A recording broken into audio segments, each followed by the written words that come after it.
Hey guys, Dan here. This is going to be an episode of Talking Kit about my old Master Grade Ball Verka.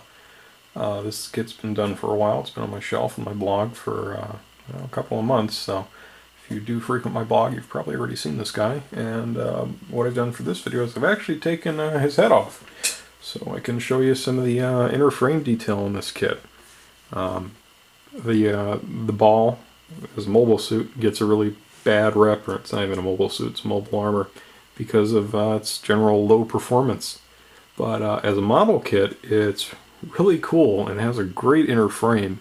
If you're looking for something that's a little bit different than your typical Gundam or Xeon kit, or whatever universe equivalent, this is one to look at. It's cheap, it has a good degree of part separation, and frankly, it looks pretty cool. It's also a lot bigger than you might think. For example, that's a ball. That's a Sinanju. It's pretty sizable. It's not a small kit, and at least not as small as you might think it is. So bear that in mind. Now, when I originally took photos of this kit, I started with all the armor off, because once a kit's painted and you start adding and subtracting armor to it over and over again, starts getting scratched up. But with this, I decided to pull the armor off and talk about that as a beginning. The nice thing about the inner frame of this kit is it's kind of layered. So for example, this part here forms kind of like a web on the inside, and it's one piece and it's separate from the lower piece of the armor. So what that means is very quickly and very easily you can go and paint them two different colors and get a nice separated effect. So for me, for example, the upper part is neutral gray and the lower part is a gunmetal. It's also really easy to go in with a brush and do a lot of little hand-painted details. So for me, that was gold and red to highlight different structures. And I also used some decals on the inner frame for some added detail. A little more up there. And well, I didn't pull any off the face, but that's how it goes. Let's see here on the arms. I did these little kind of wristbands here in the same neutral gray. Highlighted the little rivets on the arms, and separated out the claws and some of the sunk detail here in the claws for a little extra detail. Same thing with the little, I don't know what you'd call those, just little designs up on the front. On top of all of that, while I reassemble the head armor here, I went with kind of an RG color scheme with this kit. At the time when I was building this, I knew I was going to do a RX-78 3.0, which has the original RG kind of color scheme on it with all the different armor color parts. So I decided I wanted to get a ball done before then to match. And with this kit, you have a good selection of panel lines and natural part separations that allow for very easy recoloring with just a small bit of masking. So that's super easy. It's a really nice detail, and this kit, because of its simplicity, takes that detail really, really well.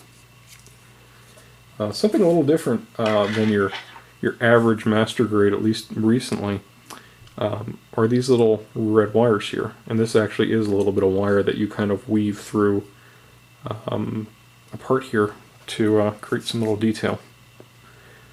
And it's kind of a neat effect. It wasn't negatively affected by top coat at all, and something a little bit different. I also really appreciate how highly reflective the glass cockpit is.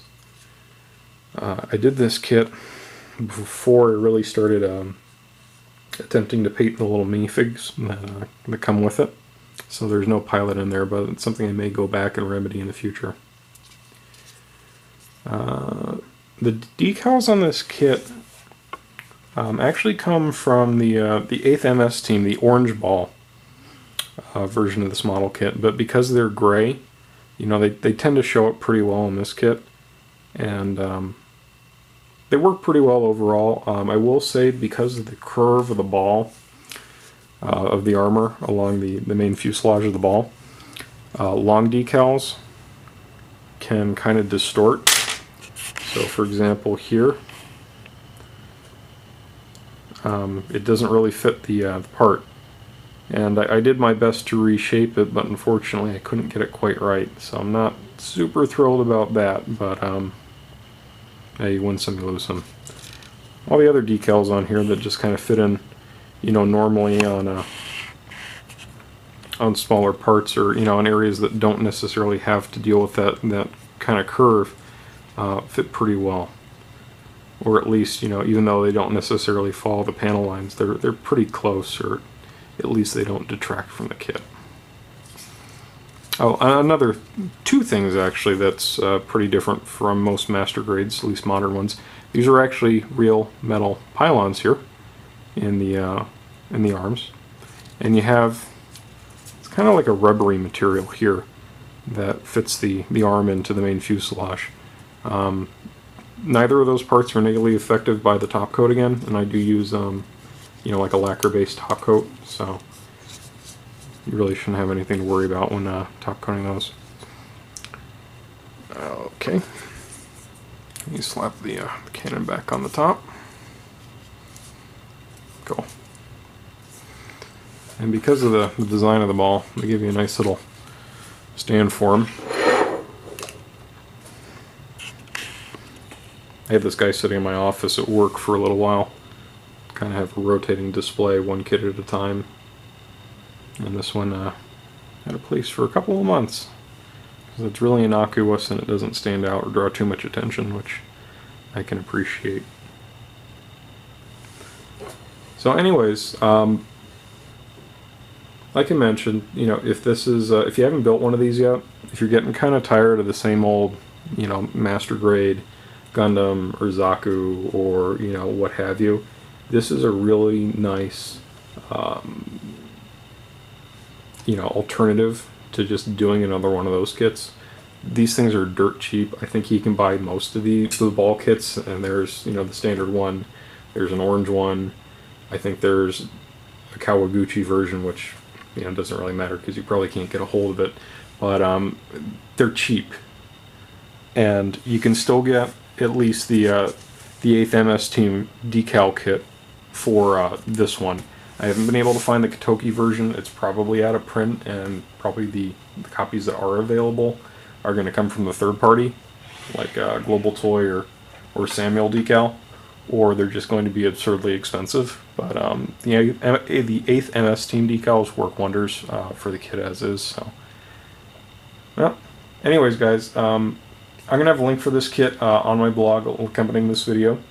If you are interested in picking this up, consider picking it up through one of my Amazon links. I am an Amazon affiliate, and every time you purchase something on Amazon through one of my links, it helps me out tremendously, and it doesn't cost you a dime. So anyways, hey guys, this is Good Guy Dan, signing out. Thanks. See ya.